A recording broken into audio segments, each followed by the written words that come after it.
Había unas cifras interesantes de José Luis esta mañana en cuanto a quién usa método de prevención del fraude, por ejemplo.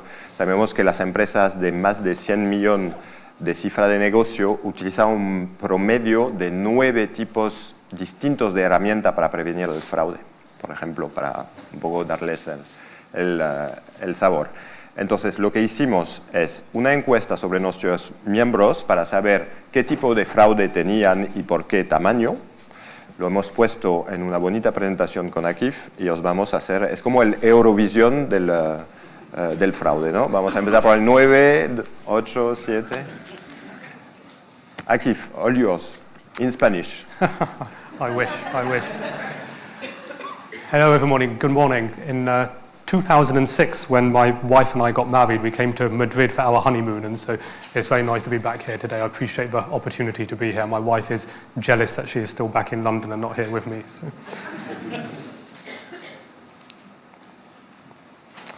So I think, as Nicholas may have just explained, we are going to be talking to you about the top 9 fraud attacks experienced by online merchants. CyberSource, who I work for, is a company that works very closely with the MRC. CyberSource offers a payment management platform for e-commerce merchants.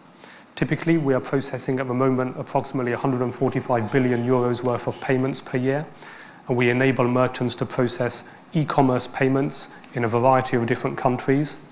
And we enable merchants to do that safely by providing payment security and fraud management services to make sure that you can maximize your profit when you're processing your payments online.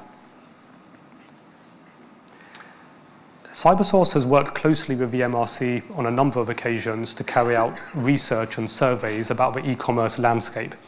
And in this particular instance, CyberSource worked with the MRC merchants to understand what were they experiencing in terms of fraud attacks online. And we've then accumulated all of that data. And I think, as Nicholas just said, Eurovision style, we're going to count down the top 9 fraud attacks that the merchants experienced. Okay, so number 9, the triangulation schemes. This is something involving websites like eBay. So eBay is helping us to combat that, but also sites like Segunda Mano, for example, where they are less organized to help the merchant in order to fight this kind of fraud. So Akif is going to describe how it works, how to commit fraud first, and then how to... Exactly. Okay. So with a triangulation scheme, what typically happens is that a fraudster advertises goods, for example, a laptop, to sell on an auction site, something like eBay or other smaller auction sites. An innocent customer goes to the auction site and then buys the laptop. So they then send the money to the fraudster. The fraudster doesn't have the laptop. All they have done is advertise the laptop on the auction site. So what the fraudster then does is use a stolen credit card to buy the laptop from a genuine e-commerce merchant and have the laptop shipped to the innocent customer's address. So in this particular instance, the fraudster hasn't spent any money because they used the stolen card to get the laptop shipped to the consumer, but they've made money because the consumer paid the fraudster for it on the auction site. So that simple triangulation arrangement is why it's called triangulation fraud, and it's a relatively simple way for fraudsters to make money. Just looking at a case study, a CyberSource customer who was selling consumer electronics. Working with that merchant, we looked and we saw that they were probably the victim of triangulation fraud. We were able to see consistently that they were using stolen credit cards that had good billing information, but what we were finding was that the shipping information was often different because it was one fraudster from one IP address making lots of purchases, but they were constantly sending their goods to different shipping addresses. And so the way to combat that was by putting rules in place to check for similar IP addresses or similar device profiles being used with lots of different multiple shipping addresses. And so one of the other things that can be looked at is if the fraudster is setting up an account with a merchant, if they are registering, how old is that account? Are they making a disproportionately high number of purchases for the age of that account?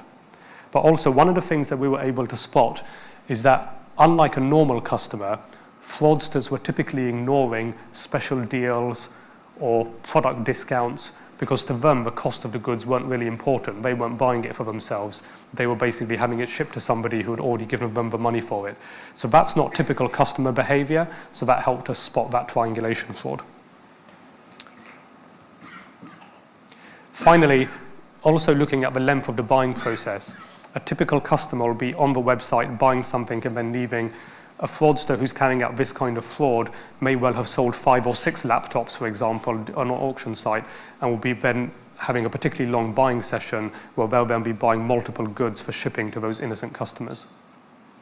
So this scheme is quite common in Spain, in physical goods, especially for clothes. You will find a lot of cheap, nice clothes on the internet. It's because behind you have this triangulation scheme. Number 8, phishing. So Spanish banks were a victim of phishing quite a lot in 2011, actually. This year it was more France, but as a result, you have the number 8 fraud scheme. So phishing, I think most people are familiar with.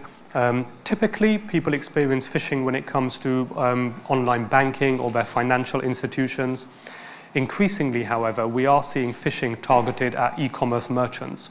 So for merchants where consumers are required to register and maybe store their payment details on the merchant's website, they are typically targets of phishing fraudsters who are trying to trick consumers into revealing their logins, their registrations, and their passwords for those merchant websites.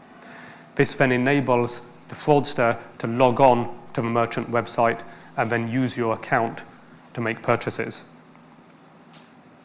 That move away from the online banking and the financial institution space is definitely manifesting itself. If you look up, there's a website called antifishing.org. They had some statistics for last year that showed in terms of non-financial brands, they were seeing high amounts of phishing being reported on average against about 400 different brands per month. And so fraudsters are definitely using phishing as a way, rather than trying to steal payment data, instead it's a way to steal access to accounts that already have payment data stored within them. So this will happen to you if it hasn't happened to you yet. Don't think you're protected. If your brand is if it's famous, one day people will receive a mail saying, let's say if you're Burberry, you're not here, suddenly they will receive a mail saying 20% discount on all Burberry product. Click here. It will go to a site called cheapburberry.com that will look like the Burberry site. Usual Burberry customer will do their login and the login detail will be stolen. So it's important from a merchant's point of view that you give very clear guidance to your customers about what you will and will not do if you ever send them emails. So for example, give guidance to your customers about whether you would ever ask them in an email about their registration details or what kinds of links you would put in your emails, for example. So number 7 is a nightmare of the law enforcement officers. I'm sure Comandante Oscar de la Cruz will speak about it. Is that more and more you're not running after person but after robots. So you have the botnets that are a significant source of fraud. So botnets are a really interesting one. This is my favorite one, actually. So botnets are essentially large groups of computers that have fallen under the control of fraudsters who are then using them as a way to carry out fraud online. So let's just look through this example.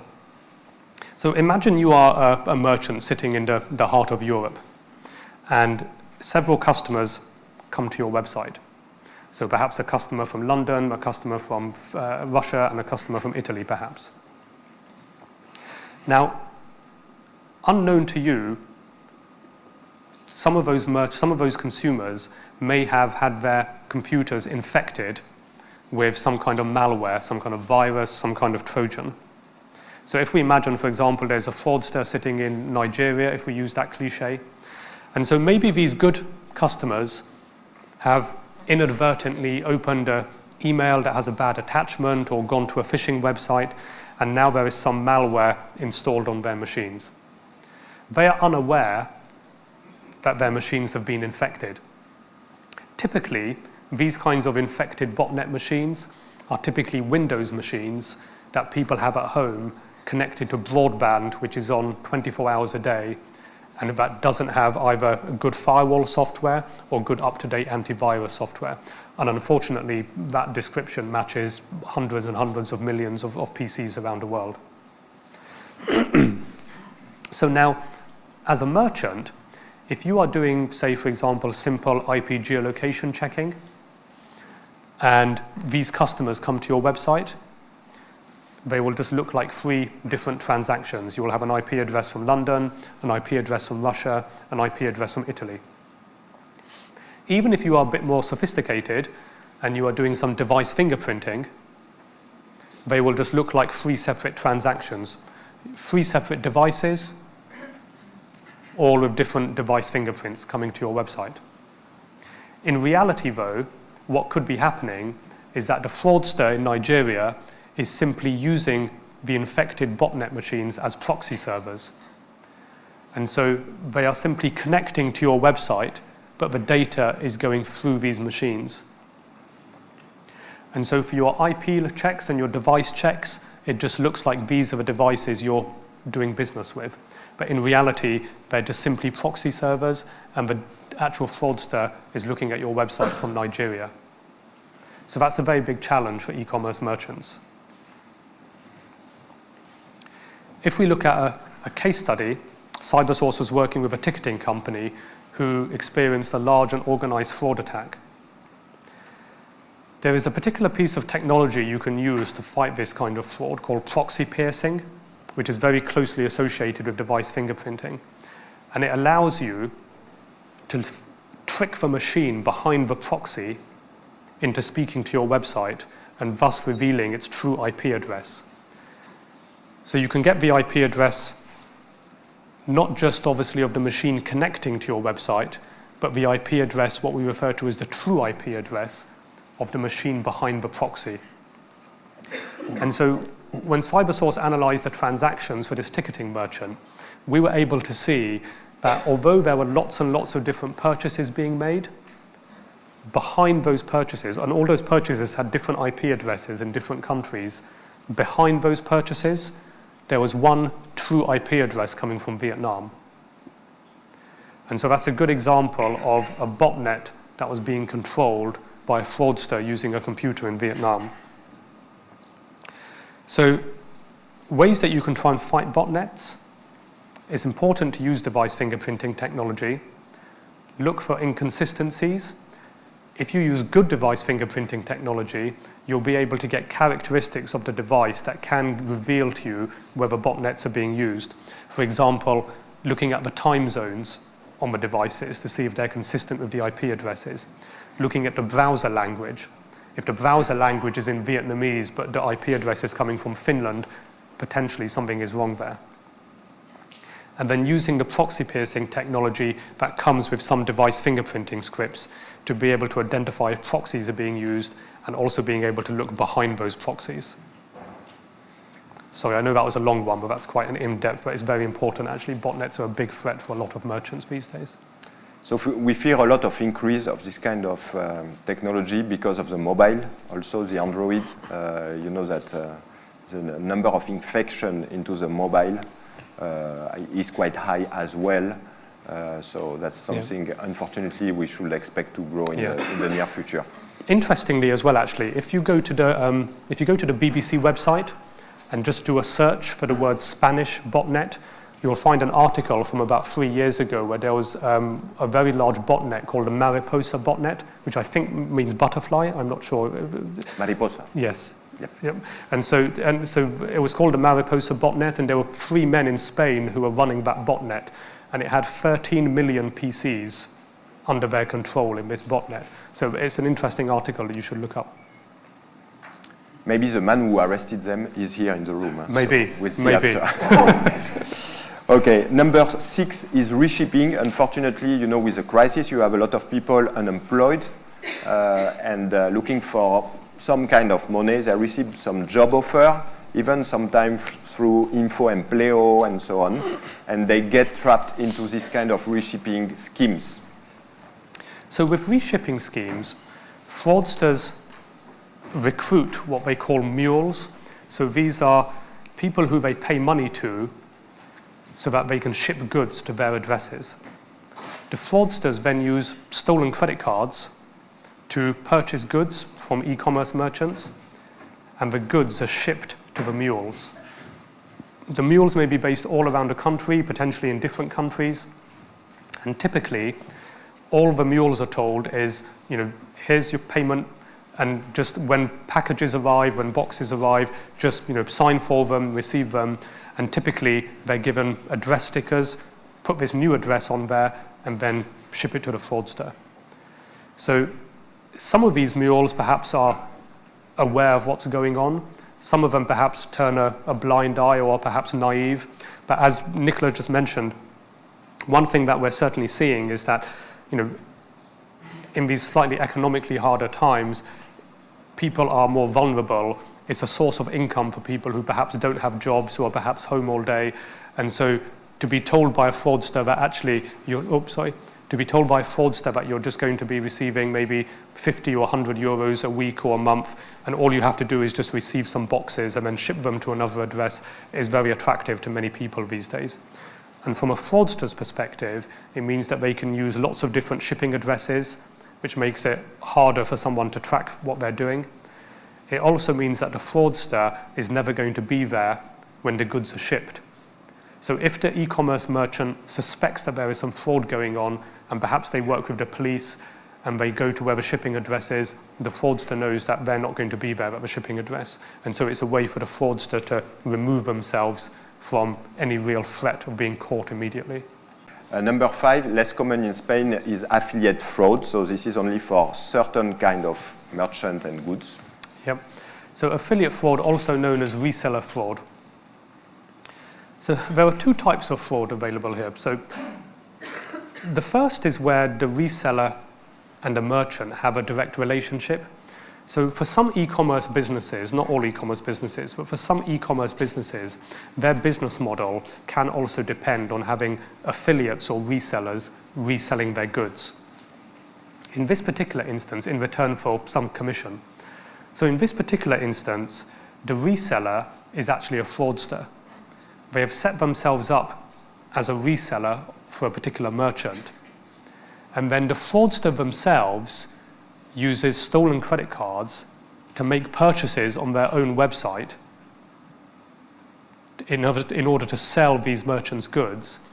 And then the merchant is going to be paying commission to the fraudster because they're being seen as a good reseller.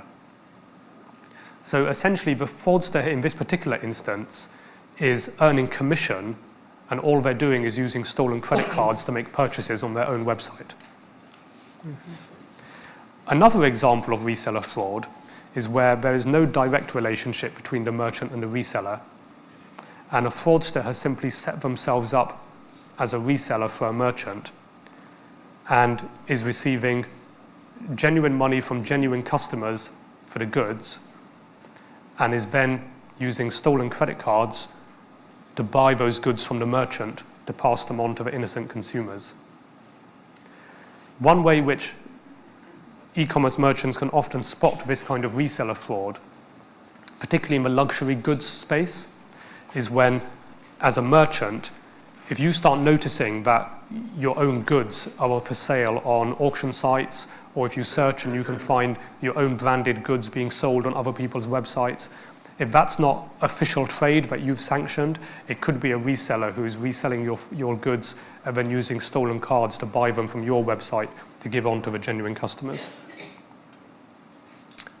Okay, number 4, ID theft. So a lot of people always ask me, but how can you steal an ID? It's not that easy nowadays. Well, I give you a tip. If you want to steal an ID, you call NH Castellana. You say, hello, I want to speak to the reception. You say, I want to speak to Mr. Perez, please. There is always a Mr. Perez in an NH. They will pass you to Mr. Perez.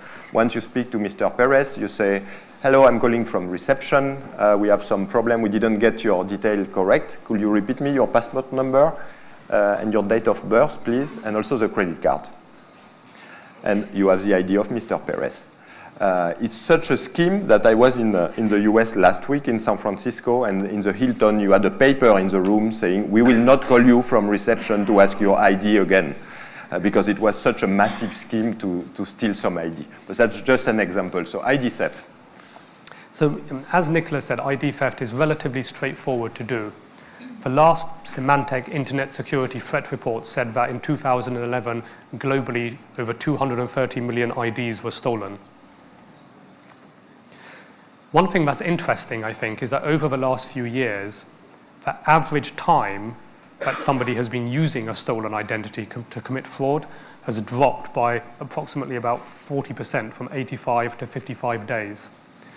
That suggests perhaps that fraudsters are not holding on to identities for as long because perhaps they think that the identities are less likely to be useful over a prolonged period. Perhaps people are getting better at understanding when their ID has been stolen and putting a stop to it. But it also makes it harder from a merchant perspective because it means that there is less long-term abuse of a stolen ID, so it's harder for you to spot patterns or to spot if IDs have been stolen using any data from your websites. Akif, so we have to speed up apparently because we eat late in Spain, but not at 5 o'clock. I understand. And people are dying to see number one. So number 3, sorry, friendly fraud. Friendly fraud.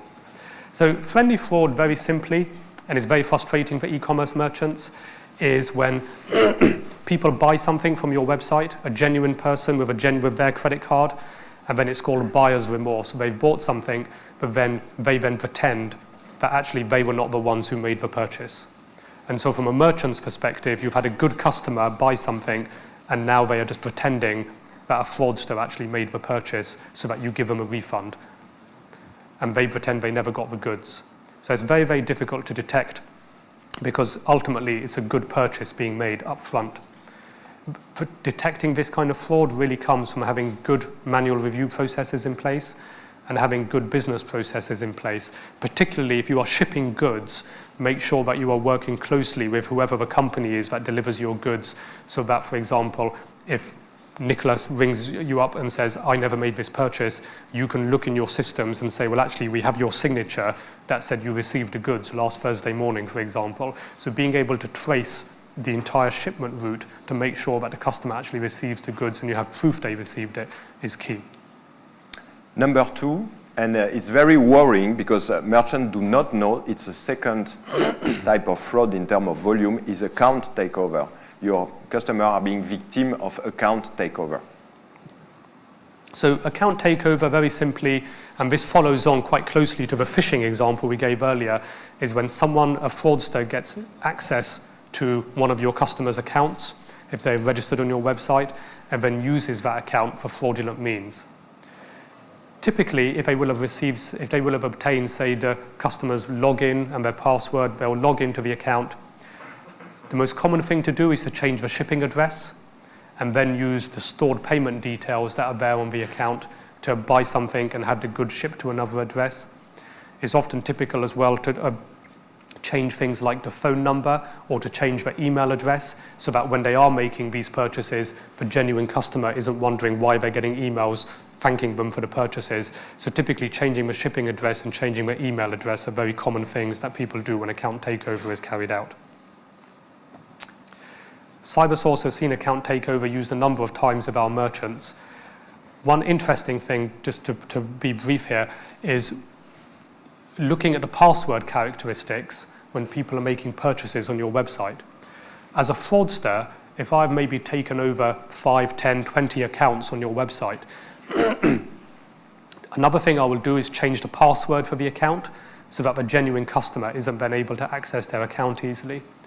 Fraudsters can be quite lazy, and so if I have 5, 10, 20 accounts that I've taken over on your website, I may change the password for all of those accounts to be the same, so it's easy for me to remember. In your fraud screening systems, for those of you that have fraud screening systems, one thing you can do then, when purchases are being made, is to carry out velocity checking on the password that was used when someone logged into that account. So if you receive, say, 5 or 6 transactions in a day from different accounts on your website, but every time someone logged into those different accounts, they used the same password, that perhaps suggests that actually there's some link between those accounts and maybe they've all been taken over. And unfortunately, number one, clean fraud, the fraud you don't see. And so clean fraud is really a way of describing fraud attempts that don't fit into any of these other categories. Clean fraud is when you have a transaction made on your website and you don't understand why it became fraudulent. It looks good. All the account information looks good, all the verification information matches, there's no negative history, the IP address matches. Clean fraud is really when fraudsters get a good understanding of your fraud processes and how to get around them, and they have a very good, strong identity base for the transaction that they're making. And so the way to try and fight cleaner fraud, definitely use device fingerprinting as a way to try and connect yourself to the fraudsters and to the devices making the transactions. Try and distinguish between loyal customers and new customers. If people have made good transactions before and there's a history of good transactions, look at those devices, potentially put those on positive lists. Make sure you lock down the delivery of goods. Don't allow people to change shipping addresses once a purchase has been made. And when goods are delivered, make sure you get proof of delivery. And then keep analyzing your own data so that you understand what the fraudsters are doing and you can understand fraudster behavior. When analyzing the data, and of course, real-time order review feedback. If you have manual reviewers who are reviewing transactions, make sure that they're giving feedback to whoever is building your fraud rules. Very briefly to finish up, really, when you're analyzing your fraud data, transactions fall into 4 different buckets. Those transactions which you either expected to be good or expected to be bad and turned out to be so. And then those transactions which unfortunately you thought were good but turned out to be bad. Or those transactions which you thought were bad but actually are insulting good customers. Analyzing the transactions which fall into each of those 4 buckets will give you a good way of segmenting customer behavior on your websites and understanding how to further develop your fraud strategy. I apologize if we've overrun for a few minutes, but I'll just leave Nicholas just to talk about our MRC event coming up in London, which hopefully you'll be able to attend. Thank you very much, Akif.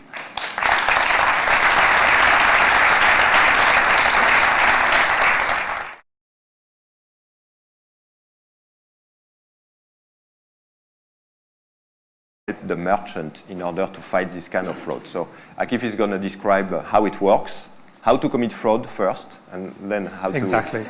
Okay. So with a triangulation scheme, what typically happens is that a fraudster advertises goods, for example, a laptop to sell on an auction site, something like eBay or other smaller auction sites.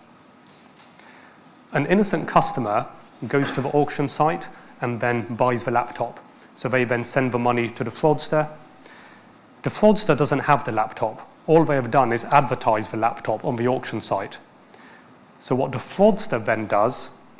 Los vamos a hacer, es como el Eurovisión del fraude, ¿no? Vamos a empezar por el 9, 8, 7.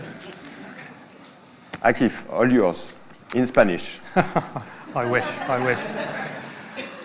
Hello everybody, good morning. In 2006, when my wife and I got married, we came to Madrid for our honeymoon, and so it's very nice to be back here today. I appreciate the opportunity to be here. My wife is jealous that she is still back in London and not here with me.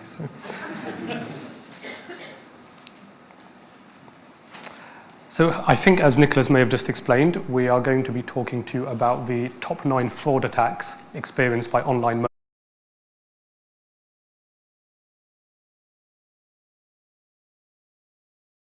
Había unas cifras interesantes de José Luis esta mañana en cuanto a quién usa método de prevención del fraude, por ejemplo. Sabemos que las empresas de más de 100 millones de cifra de negocio utilizan un promedio de 9 tipos distintos de herramientas para prevenir el fraude, por ejemplo, para un poco darles el sabor. Entonces, lo que hicimos es una encuesta sobre nuestros miembros para saber qué tipo de fraude tenían y por qué tamaño. Lo hemos puesto en una bonita presentación con Akif. Carry out research and surveys about the e-commerce landscape. And in this particular instance, CyberSource worked with the MRC merchants to understand what were they experiencing in terms of fraud attacks online. And we've then accumulated all of that data. And I think, as Nicholas just said, Eurovision style, we're going to count down the top 9 fraud attacks that the merchants experienced. Okay, so number 9, the triangulation schemes. This is something involving websites like eBay. So eBay is helping us to combat that, but also sites like Segunda Mano, for example, where they are less organized to help merchants. CyberSource, who I work for, is a company that works very closely with the MRC. CyberSource offers a payment management platform for e-commerce merchants. Typically, we are processing at the moment approximately 145 billion euros worth of payments per year, and we enable merchants to process e-commerce payments in a variety of different countries, and we enable merchants to do that safely by providing payment security and fraud management services to make sure that you can maximize your profit when you're processing your payments online. CyberSource has worked closely with the MRC on a number of occasions to